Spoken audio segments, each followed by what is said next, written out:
ನಂದಿಗಿರಿಧಾಮದಲ್ಲಿ ರಾಜ್ಯ ಸಚಿವ ಸಂಪುಟ ಸಭೆ ಶುರುವಾಗಲಿದೆ. ಪ್ರಮುಖವಾಗಿ ಚಿಕ್ಕಬಳ್ಳಾಪುರ ತಾಲೂಕಿನಲ್ಲಿರುವಂತಹ ನಂದಿಗಿರಿಧಾಮದಲ್ಲಿ ಜೂನ್ 19ರಿಂದ 3 ದಿನ ನಡೆಯುವಂತಹ ಸಂಪುಟ ಸಭೆ ಇದು.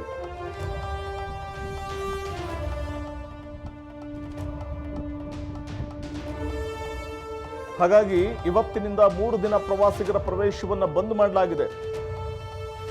ಇವತ್ತಾಗಲೇ 16ನೇ ತಾರೀಕು, ಇನ್ನು ಜೂನ್ 19ರಿಂದ 3 ದಿನಗಳ ಕಾಲ ನಡೆಯುವಂಥ ಕ್ಯಾಬಿನೆಟ್ ಮೀಟಿಂಗ್ ನಂದಿಗಿರಿಧಾಮದಲ್ಲಿ. ಇಂದಿನಿಂದ 3 ದಿನ ಪ್ರವಾಸಿಗರ ಪ್ರವೇಶ ಬಂದ್. ಸಿಎಂ ಸಿದ್ದರಾಮಯ್ಯ ನೇತೃತ್ವದಲ್ಲಿ ಸಂಪುಟ ಸಭೆ ನಡೆಯುತ್ತೆ. ಸಭೆಯಲ್ಲಿ ಸಚಿವರು ಹಾಗೂ ಅಧಿಕಾರಿಗಳು ಹಾಜರಿರ್ತಾರೆ. ಸಂಪುಟ ಸಭೆ ಹಿನ್ನೆಲೆಯಲ್ಲಿ ಬಿಗಿ ಬಂದೋಬಸ್ತನ್ನು ಕೂಡ ಕೈಗೊಳ್ಳಲಾಗಿದೆ. 3 ದಿನಗಳ ಕಾಲ ನಂದಿ ಬೆಟ್ಟಕ್ಕೆ ಪ್ರವಾಸಿಗರಿಗೆ ನಿರ್ಬಂಧವನ್ನ ಹೇರಲಾಗಿದೆ. ಜೂನ್ 19ರಿಂದ ಚಿಕ್ಕಬಳ್ಳಾಪುರ ತಾಲೂಕಿನ ನಂದಿಗಿರಿಧಾಮದಲ್ಲಿ 3 ದಿನಗಳ ಕಾಲ ಕ್ಯಾಬಿನೆಟ್ ಮೀಟಿಂಗ್ ನಡೆಯಲಿದೆ. ಚಿಕ್ಕಬಳ್ಳಾಪುರ ಜಿಲ್ಲಾಧಿಕಾರಿ PN ರವೀಂದ್ರ ಅವರು ಈ ಸಂಬಂಧ ಇಂದಿನಿಂದ 3 ದಿನ ಪ್ರವಾಸಿಗರ ಪ್ರವೇಶವನ್ನ ಬಂದ್ ಮಾಡಲಾಗುತ್ತೆ ಅಂತ ಹೇಳಿದ್ದಾರೆ. ಇನ್ನು ನಂದಿಗಿರಿಧಾಮದ ವಸತಿ ಕೊಠಡಿಗಳ ಬುಕ್ಕಿಂಗೂ ಕೂಡ ನಿಷೇಧವನ್ನ ಹೇರಲಾಗಿದೆ. ಮೊದಲ ಬಾರಿಗೆ ನಂದಿ ಬೆಟ್ಟದಲ್ಲಿ ವಿಶೇಷ ಸಚಿವ ಸಂಪುಟ ಸಭೆಯನ್ನ ಕರೆಯಲಾಗಿದ್ದು, ಪ್ರವಾಸಿಗರ ಪ್ರವೇಶ ಹಾಗೂ ವಾಹನಗಳ ಸಂಚಾರಕ್ಕೂ ಬ್ರೇಕ್ ಬಿದ್ದಿದೆ.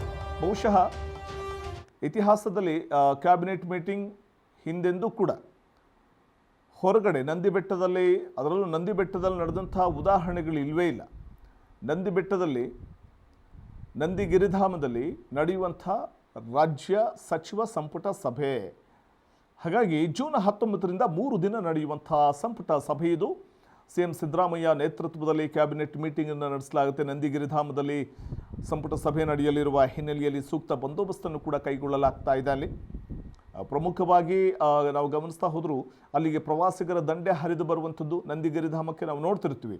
ಮತ್ತು ವಸತಿ ಕಟ್ಟಡಗಳು, ವಸತಿ ರೂಮ್ಗಳೇನಿರುತ್ತೆ ಅವೆಲ್ಲವೂ ಕೂಡ ಮೊದಲೇ ಬುಕ್ಕಿಂಗ್ ಆಗಿರುತ್ತೆ. ಅದಕ್ಕೂ ಕೂಡ ಈಗ ನಿರ್ಬಂಧವನ್ನು ಹೇರಲಾಗಿದ್ದು, ಇವತ್ತು 16, 17, 18, 19 ಇನ್ನು 3 ದಿನ ಇದೆ ಅಲ್ಲಿ ಕ್ಯಾಬಿನೆಟ್ ಮೀಟಿಂಗ್ ನಡೀಲಿಕ್ಕೆ. ಹಾಗಾಗಿ 3 ದಿನ ಮೊದಲೇ DC ಸೂಚನೆಯ ಮೇರೆಗೆ ಈಗ ನಂದಿಗಿರಿಧಾಮಕ್ಕೆ ಪ್ರವಾಸಿಗರು ಬರಲಿಕ್ಕೆ ನಿರ್ಬಂಧವನ್ನು ಹೇರಲಾಗಿದೆ. ಚಿಕ್ಕಬಳ್ಳಾಪುರ ಜಿಲ್ಲಾಧಿಕಾರಿ PN ರವೀಂದ್ರ ಅವರು ಈ ಸಂಬಂಧ ಆದೇಶವನ್ನು ಹೊರಡಿಸಿದ್ದಾರೆ.